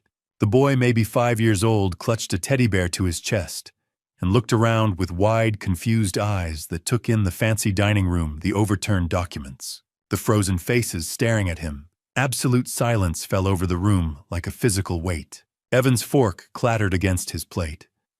His face went white, not pale, but actually white, like someone had drained all the blood from his body in an instant. Then he stood so abruptly, his chair toppled backward with a crash that made Noah flinch and bury his face in his mother's shoulder. No, no, no. The word came out like a prayer, like he could somehow make reality disappear by denying it. The woman looked at him, confusion and concern mixing in her voice. Evan, what's going on? You said this was an important meeting with a client. I kept my voice calm, measured, as if I were introducing guests at a dinner party instead of detonating a bomb. Everyone, this is Megan Cross. And this is Noah. Audrey's head whipped toward them so fast I heard her neck crack. Who are they? I let the silence stretch for 3 heartbeats. 4, 5. My Megan is Evan's wife. Noah is his 5-year-old son. The words hung in the air for one perfect crystalline moment before everything exploded. Audrey shot to her feet, her whole body trembling like she'd been electrocuted. Her chair scraped backward with a screech. Wife, son, Evan, you said you were single. You said you'd never been married. Betty's hand flew to her mouth. Her eyes darted between Evan and the woman in the doorway, trying to process what she was seeing. Oh my God. Oh my God. Megan took a step backward, instinctively pulling Noah closer. Her eyes filled with tears. Evan, who are these people? Why is that woman calling you? Evan held up both hands like he could physically push reality away. Megan, this isn't, I can explain. You can't explain this! Audrey's voice cracked with hysteria. She pointed at Noah with a shaking hand. You have a child, I moved toward Megan, gently keeping my movements slow so as not to frighten Noah further. The boy's eyes were wide, his teddy bear clutched so tightly his knuckles were white. Megan, thank you for coming. I know this is incredibly difficult. Mr. Barrett, you said you had important information about my husband. Her voice broke. You said it was urgent that I needed to bring Noah that. Please sit down. I gestured toward Betty's empty seat. Then I crouched down to Noah's eye level. Noah, would you like some cookies in the kitchen? Maybe watch something on an iPad, I have cartoons. The boy looked up at his mother uncertainly. Megan hesitated, looking around the room at Evan's pale face, at Audrey's tears, at Betty's shell-shocked expression. Then she nodded slowly. Noah, sweetheart, go with this nice man for just a minute, okay? Mommy needs to talk to some grown-ups. Noah's small voice. Is Daddy in trouble? The question hung in the air. No one answered. I took Noah's hand, so small, so trusting, and led him to the kitchen. Set him up at the counter with a plate of chocolate chip cookies and the iPad playing Paw Patrol. He settled in, happily swinging his legs, oblivious to the devastation unfolding just one room away. When I returned to the dining room, all eyes were on me except Evan's. He was staring at the floor, his jaw working, but no sound coming out. Megan lives in Vancouver, Washington. I began, my voice steady. She's a nurse at Providence Hospital. Works the night shift most weeks. She's been married to Evan for 6 years. Megan corrected quietly, her voice barely above a whisper. 7 years this past June. We had a party. Noah drew pictures. You said... She looked at Evan. You said it was the best day of your life. He still wouldn't look at her. I nodded. During my investigation, I discovered that Evan has been living a double life. Monday through Wednesday in Vancouver with you and Noah. I pointed toward Audrey. Thursday through Sunday here in Portland with my daughter. That's not true. Audrey's voice was desperate now, pleading. Evan, tell them it's not true. But Evan said nothing. Just stood there like a statue, his hands clenched at his sides. The training clients he told you about. I looked at Megan. That was Audrey. The consulting work that kept him in Portland. That was this affair. Megan turned to Evan, her voice shaking. All those nights you said you were training late clients. All those weekends you said you had to work. Noah's preschool tuition that suddenly got paid in full. The new car we couldn't afford. Where did it all come from? Silence. Answer her, Audrey screamed. Tell her where you got the money. From this family, I said quietly. From accounts my daughter stole from me over 18 months. $234,000. Money that was supposed to be for her future, for our retirement. Evan's been using it to fund his life with you, Megan. Your car, Noah's school, your mortgage payments. All of it. Megan covered her mouth with both hands, tears streaming down her face. Noah's tuition, our house. It was all stolen money. I'm sorry, Megan. You deserve to know the truth. Audrey stepped toward Evan, hands outstretched like she was drowning, and he was the only lifeline. You said you loved me. You said we'd get married once we had enough money. You said... Her voice broke into a sob. You said you'd never leave me. Evan finally spoke, his voice hollow and dead. Audrey... Yeah, you said I was the only one. You said Betty was just a means to an end, that I was the real plan. Megan's laugh was bitter and broken. He told me the same things. On our wedding day 7 years ago. He said I was his forever. The silence that followed was absolute. Then Audrey collapsed back into her chair, her whole body folding in on itself, like she'd been punched in the stomach. She buried her face in her hands. It was all lies. Everything. All of it. Yes. I kept my voice steady even though inside I felt nothing but ice. Evan Cross is a professional con man. He targeted you, Audrey. Saw your vulnerability, your desperation, and he exploited it. Used you to access my money. Used your mother's loneliness to maintain his cover. The same way he's been using Megan and Noah. No. Audrey's voice was muffled by her hands. No, he wouldn't. He would. And he did. I turned to Megan. I'm sorry you had to find out this way. Megan wiped her eyes, straightening her spine. I'm glad I know. Better late than never. She looked at Evan with something that might have been pity. Our marriage is over. I'll file for divorce tomorrow. Megan, please. Evan finally found his voice desperate and pleading. Don't. She held up a hand. Don't you dare speak to me right now. Not after this. Not after you used our son's tuition money. Her voice broke. Our child. How could you? Audrey looked up at me, mascara running down her cheeks in black rivers. Dad, I'm so sorry. I didn't know. Sorry isn't enough, Audrey. Austin Mercer took everything from me. $85,000. I was desperate. I had nothing. Evan said he'd help me. And you chose to trust a stranger over your own father. I had to force the next words out past the lump in my throat. You chose money over family. You chose to steal from me. To change my life insurance policy. To cut my brake lines. To poison my coffee. She sobbed harder but said nothing. What could she say? Yet you chose, I repeated, to try to end my life. Betty finally spoke, her voice barely audible. Joseph, please. I looked at her, this woman I'd been married to for 24 years. This woman who'd sat in that same chair for thousands of dinners. Who'd raised our daughter.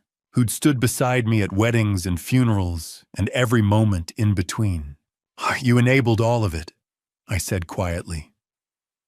You saw what was happening, you heard the conversations, you knew about the money, and you said nothing. I didn't think, she stopped, started again. I thought it was just a loan that was never discussed with me, that I never agreed to. I shook my head. You're as guilty as they are. The room fell silent again, except for Audrey's muffled sobs and Noah's distant laughter from the kitchen as Paw Patrol played on. I pulled out my phone and made a call. Detective Warren, you can come in now. The front door opened again, this time with purpose, with authority. 2 uniformed police officers entered first, their hands resting on their belts. Behind them came a woman in her 40s wearing a detective's badge clipped to her belt. Mr. Barrett. Detective Warren nodded to me, all business. We heard everything through the wire. I touched the small recording device clipped inside my shirt collar.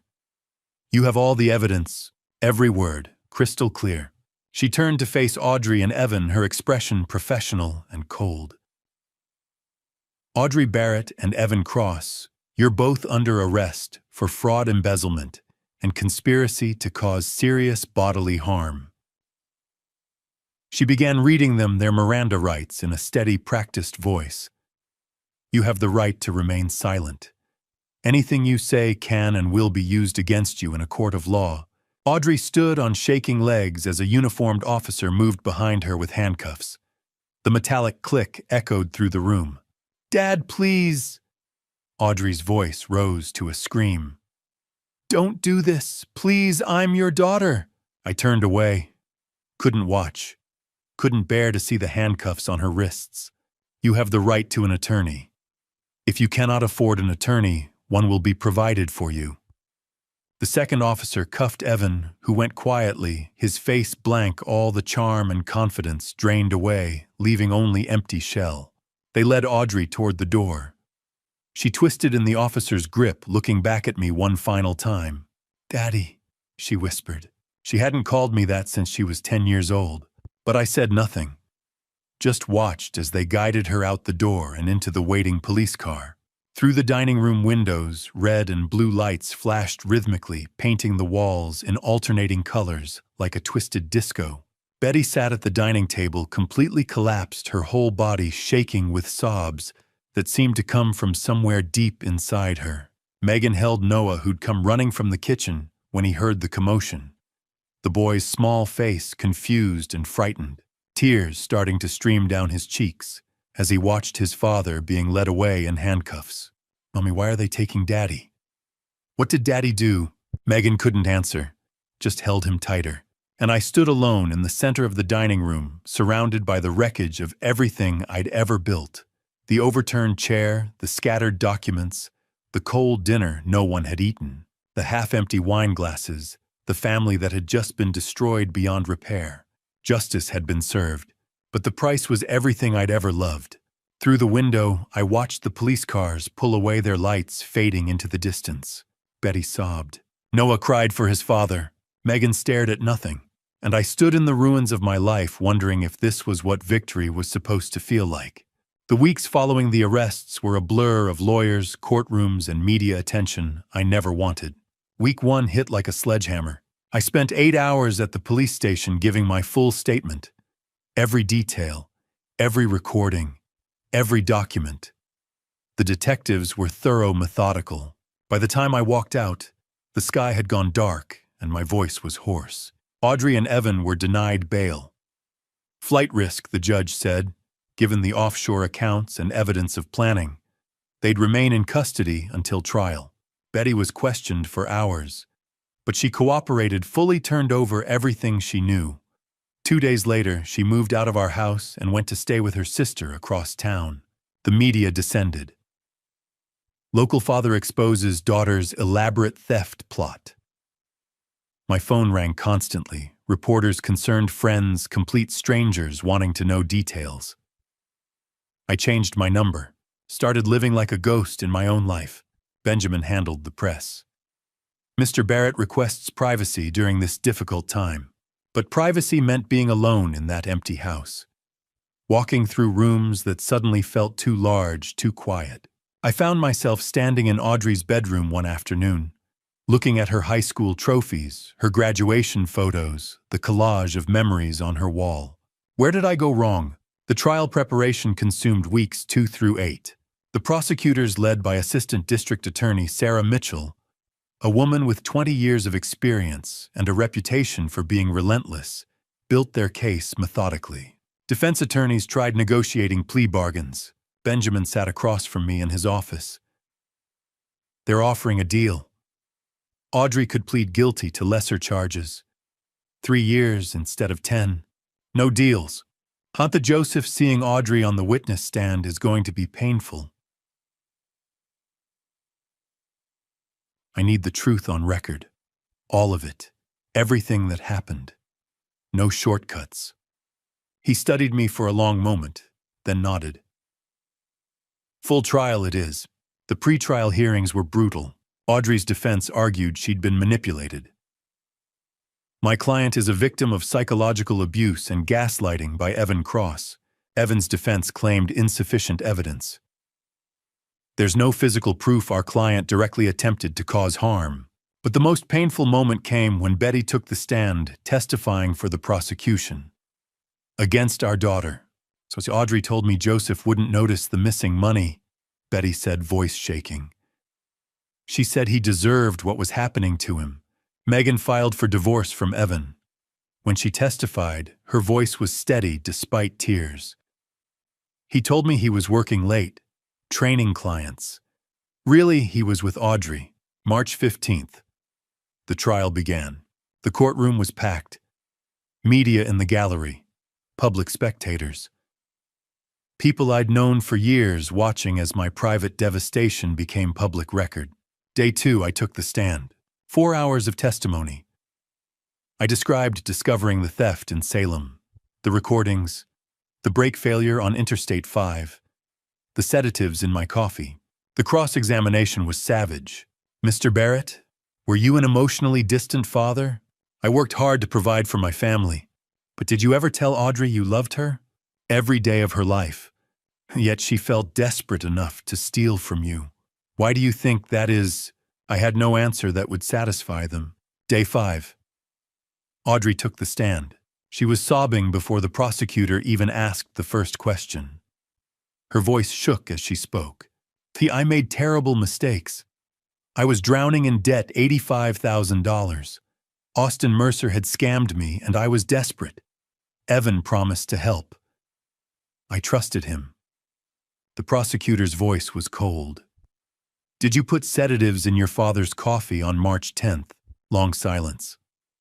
The entire courtroom waited. Yes. Did you know that dosage could end his life? Another pause, then barely a whisper. Yes. The courtroom erupted in gasps and murmurs. The judge had to call for order. March 28th. After 6 hours of deliberation, the jury returned. Evan Cross guilty on all counts. 12 years in prison for fraud conspiracy violations related to bigamy and conspiracy to cause harm. Audrey Barrett guilty on all counts. 8 years in prison for fraud conspiracy and conspiracy to cause harm. Betty Barrett, having pleaded guilty to lesser charges and cooperated with the prosecution, received 3 years probation and 500 hours of community service. As the guards led Audrey away in handcuffs, she looked at me one final time. Her eyes were empty, hollow. The daughter I'd raised, the girl who used to climb into my lap and ask me to read her stories, was gone. In her place stood a stranger who'd tried to take everything from me, including my life. I walked out of the courthouse into Portland's gray drizzle. Benjamin walked beside me, holding an umbrella over both our heads. It's over, he said. But I knew better. The legal battle was over. The emotional battle was just beginning. Dr. Helen Carver's office became my sanctuary. Twice a week I sat in that chair and tried to piece myself back together. April, my first session. The office was nothing like I'd expected. Soft lighting filtered through sheer curtains. Comfortable chairs instead of a clinical couch. Plants everywhere, ferns and succulents that somehow made the space feel alive. Dr. Carver was 48 with warm eyes that seemed to see through every defense I'd built. Joseph, what brings you here? I stared at my hands. I don't know how to feel anymore. My daughter tried to end my life. My wife helped her steal from me. I got justice in court, but I don't feel better. Justice and healing are different things, she said gently. Justice is external, what happens in courtrooms. Healing is internal, what happens in here. She touched her chest. In the heart. How do I heal from this? By allowing yourself to feel everything. The anger, the grief, the betrayal, all of it. And eventually, by choosing peace over bitterness. I thought that sounded impossible. The sessions continued. Twice a week, Tuesday and Friday afternoons, I sat in that chair and slowly began to unpack 24 years of my life. Week 3, I broke down completely. Where did I fail as a father? Dr. Carver leaned forward. Joseph, you didn't fail. Audrey made choices, bad choices, terrible choices. But they were her choices, not yours.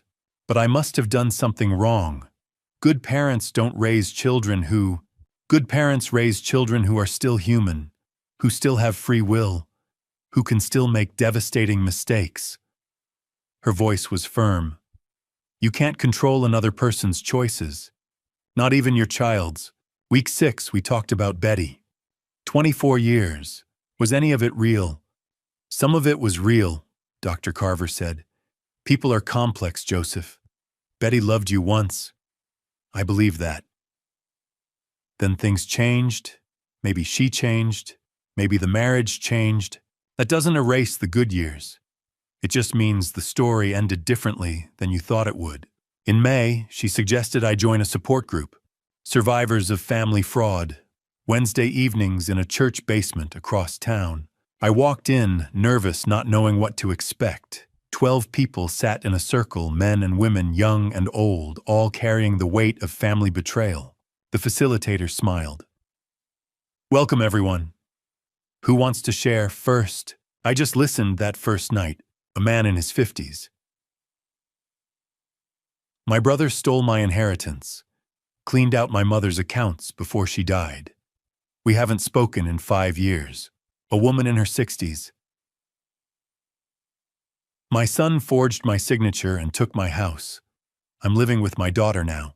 A younger man, maybe 30. My wife and her boyfriend drained our accounts while I was deployed overseas. Came home to nothing. Each story was different, but the pain underneath was the same. I'm not alone. By the 3rd week, I shared my story. Kept it brief: daughter theft, attempted harm, trial, prison. The group nodded. They understood without me having to explain. A woman named Patricia spoke up. The hardest part isn't the money, is it? No. It's the trust you'll never get back. Exactly. August arrived with an unexpected clarity. I woke up one Saturday morning and knew what I needed to do. I needed to see Audrey, face to face. I called Benjamin. Can you arrange a prison visit? Are you sure, Joseph, this could be incredibly painful? I need closure for myself. The visit was approved for the following Saturday. August 12th, 2 in the afternoon. I drove south to Coffee Creek Correctional Facility. 45 minutes through farmland and small towns. My hands shook on the steering wheel. What will I say? The security was thorough. Metal detectors. ID verification. Rules about what I could and couldn't bring. The visitation room was exactly what I'd imagined: gray walls, plastic chairs, guards watching everything. A glass partition separated visitors from inmates. I sat down and waited. The door on the other side opened. Audrey walked in wearing a prison uniform. She'd lost weight. Her hair was pulled back simply. No makeup. She looked younger, more like the daughter I remembered. She sat down across from me. We picked up phones on either side of the glass. Long silence. Dad! Her voice broke immediately. Tears streamed down her face. Hello, Audrey. I'm so sorry. So sorry. I know. I was scared. Stupid. Evan made me believe. Evan didn't make you do anything, I interrupted. You made choices, Audrey. Your choices. I know, she was sobbing now. I'll regret it every day for the rest of my life. I looked at my daughter through that glass partition. Practiced the words I'd rehearsed with Dr. Carver for weeks. Audrey, I forgive you. She collapsed forward, sobbing harder. But I wasn't finished. See, I forgive you not because you deserve it, but because I deserve peace. Forgiveness doesn't mean what you did was right. It doesn't mean I'll forget. It doesn't mean you won't serve your sentence. It means I'm choosing to release the hatred that's been destroying me from the inside. Her hand pressed against the glass. You took my money, my trust, my family. But you can't take my ability to move forward. That's mine. And I'm taking it back. I stood up. Dad, please don't go. But I hung up the phone and walked toward the exit. Behind me, I could hear her crying. Could see her in my peripheral vision, hand still pressed against the glass. But I kept walking, because forgiveness wasn't about her anymore. It was about me. The sunrise over the Willamette River had never looked more beautiful.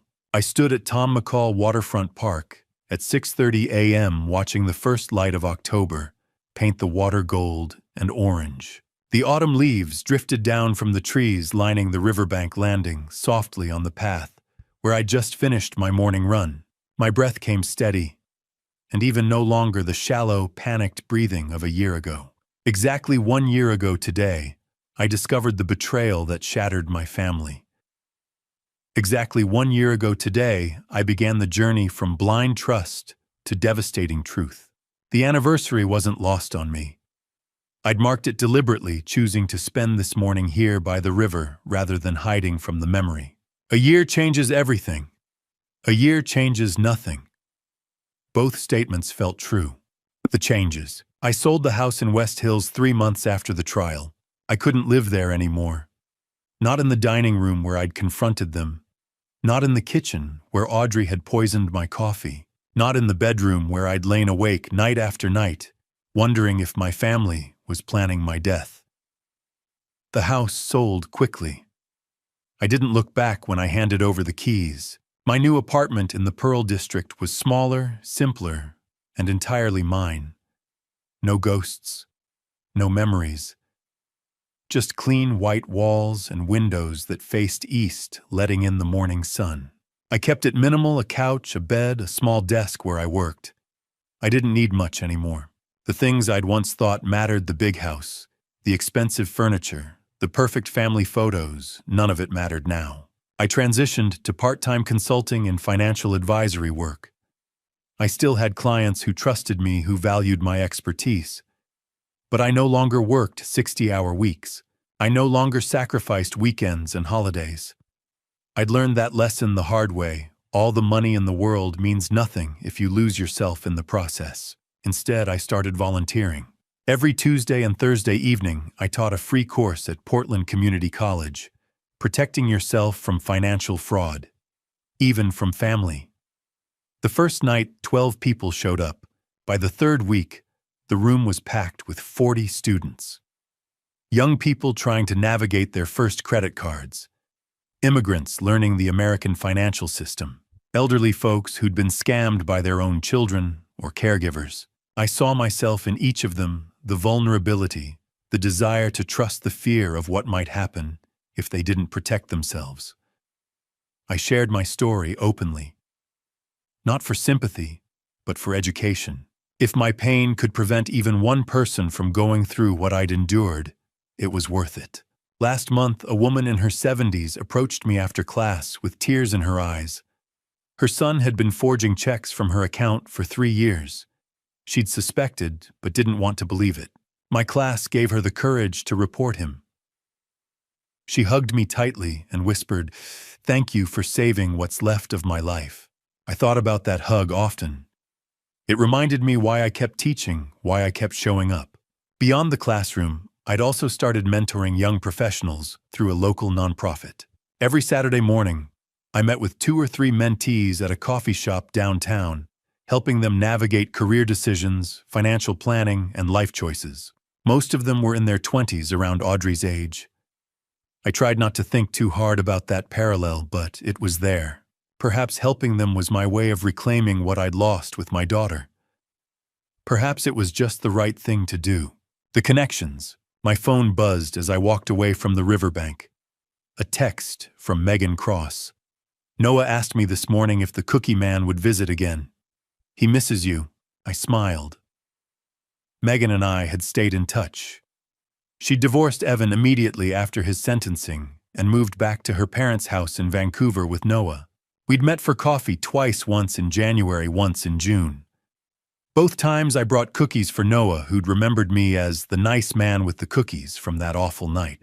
Last month, I'd anonymously sent a $500 gift card to Megan with a note, "For Noah's future," from a friend.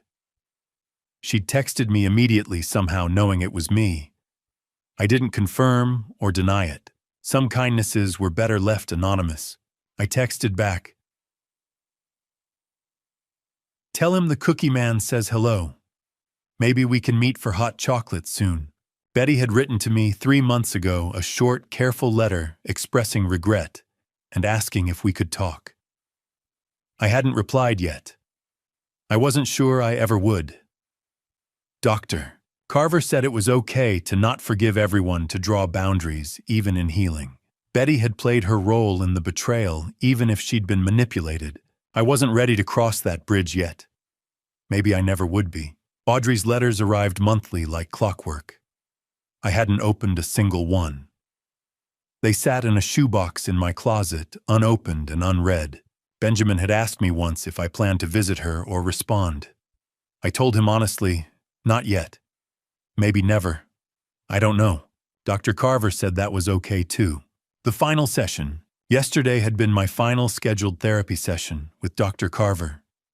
We'd met twice a week for 8 months, then once a week for the past 4 months. She'd guided me through the worst of the trauma, the rage, the guilt, the grief. "Do you remember the first day you came in?" she'd asked yesterday, her warm eyes studying me carefully. I nodded. I could barely sit still.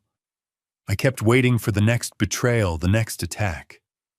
I thought everyone was lying to me, and now.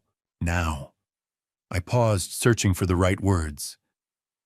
Now I wake up, and the first thing I think about isn't whether someone is trying to hurt me. That's progress. Dr. Carver smiled.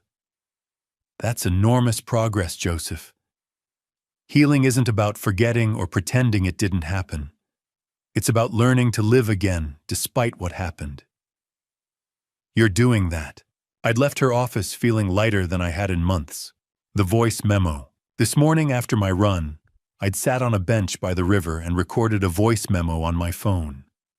Not for anyone else, just for me. And maybe for others like me if I ever found the courage to share it publicly. October, 1 year later. My name is Joseph Barrett. A year ago, my wife and daughter stole over $400,000 from me. My daughter tried to poison me. They conspired with a con man to take everything I had, including my life. I survived. I want you to know that if you're going through something similar, if someone you love has betrayed you, stolen from you, tried to destroy you, you can survive too. You will survive. Healing isn't linear. Some days are harder than others. Some days you'll wake up and forget for a moment what happened. Then you'll remember, and the weight will crash down again. That's okay. That's part of the process. I'm not telling you to forgive. Forgiveness is personal. Forgiveness isn't about excusing what they did. It's about choosing your own peace over their hold on you. It's about releasing the poison they left inside you. I've forgiven some people. Others I haven't. Maybe I never will. And that's okay too. What matters is this: I'm still here. I'm still standing. I'm teaching, mentoring, helping others. I'm learning to trust again, carefully, cautiously, but genuinely. You can do this. You can rebuild. It won't look the same as before, but it can be good. It can even be beautiful. This is my story. Maybe one day I'll share it. Maybe it will help someone else find their way out of the darkness. For now, I'm choosing to live. I'm choosing hope. I'm choosing to believe that despite everything, there is still good in this world, and I can be part of it. My name is Joseph Barrett, and today I'm okay. I saved the recording and titled it, My Story, October. The ending. I walked into my favorite coffee shop near the Pearl District apartment. The barista, a young woman named Sophie, greeted me with a warm smile. The usual Mr. Barrett. Just Joseph, I corrected, gently smiling back. And yes, please. As she prepared my coffee, I noticed an older gentleman at a corner table fumbling with his phone and looking frustrated. Without thinking, I approached. Need a hand with that? He looked up, surprised, then grateful. I'm trying to set up mobile banking, but I can't figure out this app. I pulled up a chair. Let me show you. And here's a tip: always enable two-factor authentication. It'll protect you from fraud. 20 minutes later, he had everything set up. He thanked me profusely, offering to buy my coffee. I declined politely. Just pass it forward, I said. Help someone else when you can. Sophie handed me my coffee with a note scribbled on the cup. You're a good person. Don't forget that. M. I looked up at her, surprised. She just winked and moved on to the next customer. I walked out into the October morning, coffee in hand, and paused to look around. The leaves were falling. The river sparkled in the distance. Joggers and cyclists passed by, living their lives, pursuing their happiness. For the first time in a year, I felt it: real, genuine happiness. Not the fragile hope I'd clung to in the early months, but something deeper, something earned. I didn't know what the future held.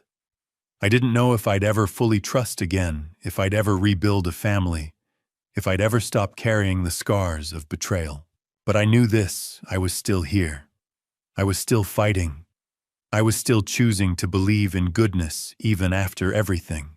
And that was enough. That was more than enough. I took a sip of my coffee and smiled at the words on the cup. You're a good person. Maybe I was. Maybe despite everything, I still was. The morning sun warmed my face as I walked home. It was going to be a beautiful day. And to you listening to this family story, remember this. I thought I knew my family. I thought 24 years of marriage and raising a daughter meant something. I thought trust was earned through time, through sacrifice, through love. I was wrong. God gave me eyes, but I chose to be blind. God gave me wisdom, but I chose to ignore the warning signs. God gave me a second chance when my brakes failed, when the poison didn't kill me, and I finally listened. Don't be like me. Don't wait until you've lost $400,000 and nearly your life to see the truth. Don't confuse love with blindness. Don't mistake loyalty for stupidity. This family story taught me that the people closest to you can hurt you the most, not because they're strangers, but because you gave them the keys to your life. You opened every door. You trusted without verifying, and they walked right in and took everything. What I did wasn't about anger. It was about dad revenge, yes, but the right kind. It was about justice. It was about refusing to be a victim. My dad revenge meant standing up and saying no more. But here's the truth about dad revenge: it doesn't heal you. Justice doesn't bring back what you lost. It just closes the chapter so you can finally start a new one. So check your bank accounts. Watch for the warning signs. Trust, yes, but verify. Love your family, but protect yourself. And when God shows you the truth, no matter how painful, have the courage to face it. That's my advice. That's what this family story cost me to learn. Now it's your turn to share. Have you ever been betrayed by someone close? How did you handle it? Leave your thoughts in the comments below. I read every single one. If this story resonated with you, please hit that subscribe button and share this with someone who needs to hear it. Your support helps me continue sharing these difficult but important stories. Thank you for listening all the way to the end. It means more than you know. Before you go, please note that upcoming stories may contain fictionalized elements created for educational purposes. If this content isn't for you, feel free to explore other videos that better match your preferences. Take care of yourself and your finances. This is Joseph Barrett signing off. 안 돼요. 돈이 없어요. 카드 써야 돼요.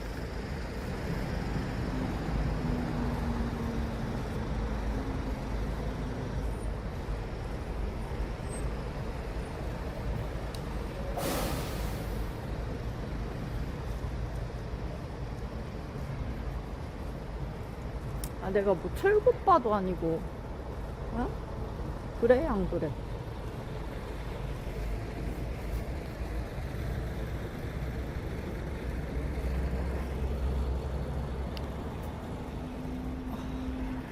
얼굴이 좀 많이 붓긴 했네. 혼자서? 혼자서 못 가요? 나는 혼밥하는 것도 좋아하는데. 근데 이제 2인분씩 나오는 것은 좀 힘들긴 해.